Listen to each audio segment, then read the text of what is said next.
Dr. Singh, what is a dental implant? An implant is the foundation for whatever we're going to build on top of it, whether it's a single crown or a bridge or using it to support a denture or a full mouth reconstruction.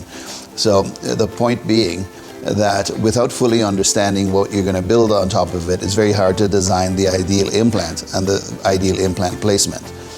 So one of the first things is to think about it like I'm designing a solution, okay? So you're actually the architect for that solution. How much does an implant cost? One of the first questions that patients ask is, how much does an implant cost? And that's actually a very difficult question to answer, because before you can answer that question, we have to understand what is that implant going to be used for? What type of implant do we need? How is it going to be placed? What are how much bone do you have available to accommodate the implant? What's your health like? Are there any risk factors? Do you have gum disease? Do you have any? Are you diabetic?